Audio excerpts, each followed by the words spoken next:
A $19 t-shirt and a $69 t-shirt, same cotton, same grade, same factory specification, and almost nobody is talking about the brand charging less than a third of the price. Here is what the clothing industry depends on you never figuring out. Some of the best affordable fashion brands are not the loud ones showing up everywhere online. They are the quiet ones sitting in plain sight, making clothes that look and feel expensive without the price attached. Today we are covering 10 of them, brands that women and men walk past every single day without realizing what they are leaving behind. Stay until the end, because the one at number 10 is the brand most people regret not finding sooner. Starting at number 1, Uniqlo. There is a reason Uniqlo keeps appearing in conversations about affordable fashion that does not behave like typical fast fashion, and yet most people still overlook it because it does not try to impress you at first glance. It is quiet, almost too simple. That is exactly where most people get it wrong. What looks like basic clothing on a rack is actually one of the most carefully engineered wardrobes you can build on a budget. The fabric technology improves comfort. The cuts stay consistent over time. The basics do not fall apart after a few washes. This is not a brand chasing trends. It is a brand quietly solving everyday wardrobe problems most people have been tolerating for years without realizing it. The proof is in the materials. A Uniqlo Supima cotton t-shirt costs $19.90. The same Supima cotton grade appears in competing brand shirts at $69 and upward. Supima is a trademark designation for American-grown extra-long staple cotton. Less than 1% of global cotton production qualifies for that classification. Uniqlo sells it with Japanese manufacturing quality control for under $20.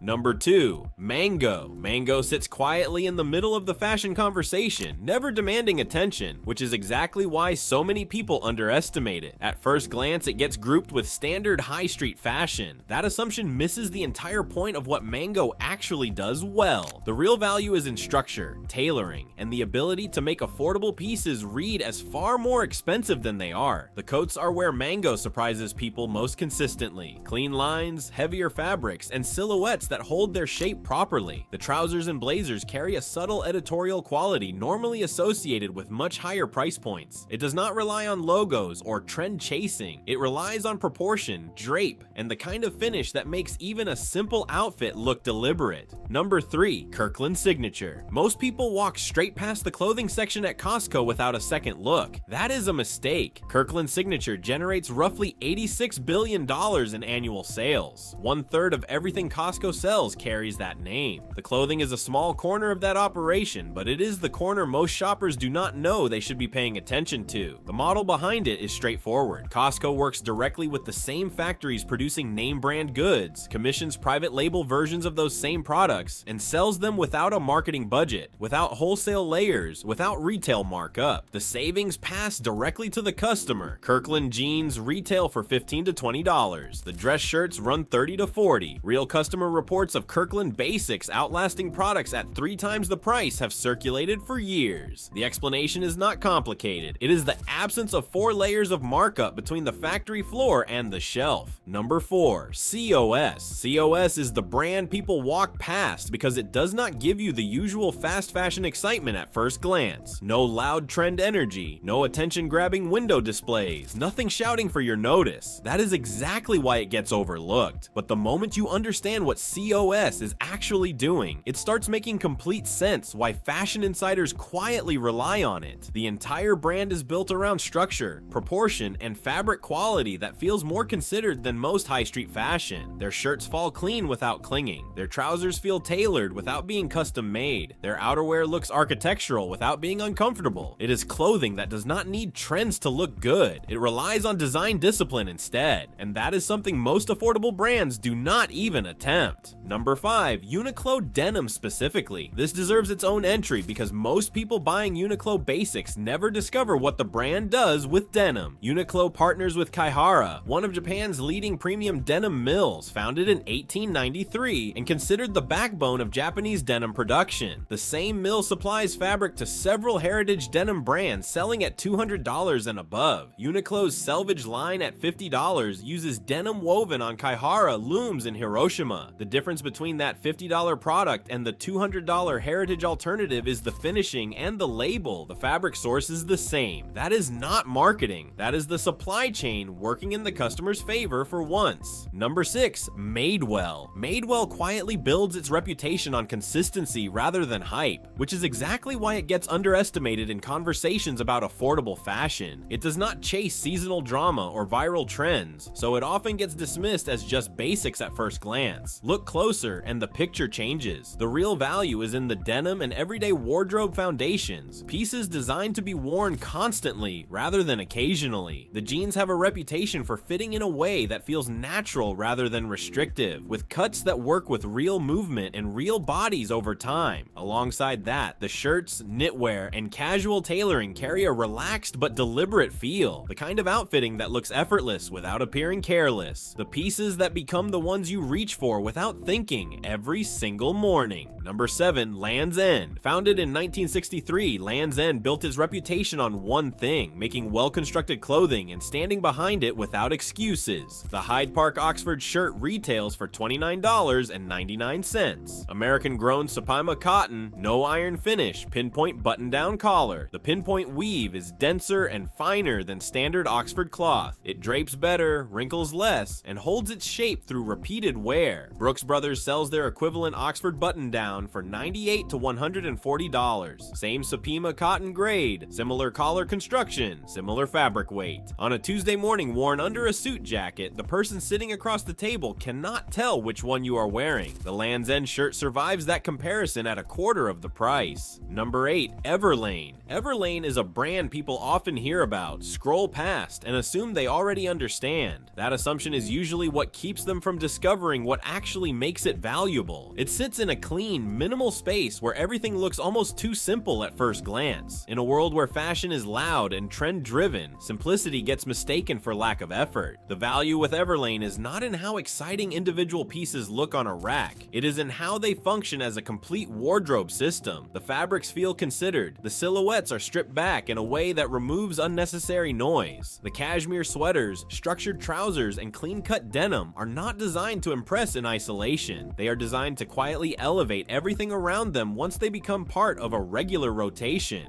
Number 9. LL Bean. Founded in 1912 in Freeport, Maine. Still privately held. Still run by descendants of the original family. 113 years of continuous family ownership is a figure that does not exist anywhere else in American clothing retail at this scale. The brand was built on a guarantee that has never been revoked. When the rubber bottom on a Bean boot eventually wears through, which takes a decade or more of regular use, LL Bean will re-sole the boot rather than tell you to buy a new pair. The Bean boot retails for $149 for an American-made leather and rubber boot built to be resoled indefinitely. The chamois shirt, a heavyweight cotton flannel originally designed for Maine hunters in the 1920s, retails for $45. The canvas boat and tote bag, first introduced in 1944, retails for $35 and is still made in Maine. These are not Heritage Line revivals. They are the same products in continuous production at prices that have barely kept pace with inflation. Number 10. Dickies. The 874 work pant has been in continuous production since 1967, functionally unchanged for nearly 6 decades. It retails for $30. 65% polyester, 35% cotton twill, triple needle stitching at stress points, stain release finish, permanent crease. Those are not budget adaptations for a cheap market. Those are the specifications of a garment designed to survive conditions that destroy standard clothing in a single season. The 874 runs 10 to 11 stitches per inch. Most department store chinos at $150 run 7 to 8. The $30 work pant outstitches the designer chino. That single construction fact tells you everything about where the real value in clothing actually lives. Professional chefs wear them because the stain release finish was practically designed for kitchen work. Skateboarders adopted them in the 80s. Artists and painters have worn them for generations because they survive conditions that ruin everything else. The work pant your grandfather wore, still $30. Still the same specification, still outperforming products at 5 times the price. 10 brands, all of them sitting in plain sight, all of them consistently ignored because they do not scream for attention the way fast fashion trends do. The pattern connecting every single one of them is the same. The money went into the garment instead of the brand. Looking expensive was never about chasing expensive labels. It was always about knowing where real quality hides and being willing to look past the marketing to find it. These are the brands that deliver that every time.